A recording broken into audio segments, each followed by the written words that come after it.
দ্বীনের প্রাথমিক শিক্ষাটুকুন কমাস কম প্রত্যেকটি মুসলমানের প্রত্যেকটি বাচ্চাকে দিতে হবেই হবে, মাস। এর মধ্যে কোনো ভুল, এর কোনো বিকল্প কোনো পথই নেই। শেষ একটা কথা বলে আলোচনা শেষ করবে, একজন মানুষ উঠবেন না। আমরা আমাদের বাচ্চাদেরকে কি করি, বাল্যকালে তাদের লাইফ সেভ করবার জন্য বাচ্চাদেরকে আমরা পোলিও খাওয়াই, বাচ্চাদেরকে আমরা নিয়মিত টিকা দেই। কথাটা ঠিকটা ঠিক বললাম? কেন টিকা দেই, কেন পোলিও খাওয়াই? যাতে করে আমাদের বাচ্চারা বিকলাঙ্গ হয়ে বড় না হয়, বাচ্চাদের লাইফ যেন সেভ হয়, বাচ্চাদের শারীরিক প্রতিবন্ধী হয়ে যেন বড় না হয়।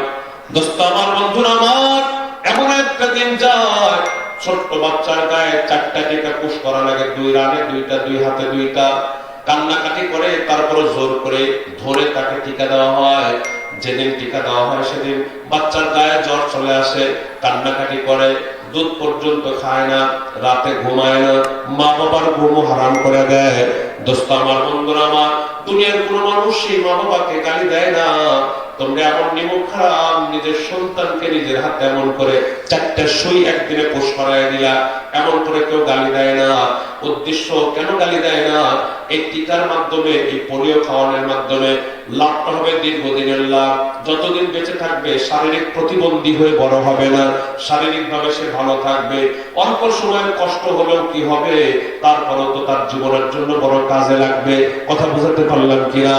আমি এই সূত্র ধরে বলবো, ও আত্মাইবাসী এলাকা ভাই বন্ধুরা, আমি এই সূত্র ধরে একটা কথা আপনাদেরকে জানায় যায়, আমাদের বাল বাচ্চাদেরও, আমাদের বাল বাচ্চাগুলাকেও বাল্যকালে ঈমান এবং ইসলামের পোলিও খাওয়াতে হবে। বাল্যকালে ঈমান এবং ইসলামের টিকাগুলা নিয়মিত দিয়ে দিতে হবে। ঈমান এবং ইসলামের পোলিও যদি খাওয়াতে পারেন, ঈমান এবং ইসলামের টিকা যদি দিয়ে দিতে পারেন, দেখবেন আপনার বাচ্চা মরণ পর্যন্ত জীবন নিয়ে আর আপনাকে ভাবতে হবে না।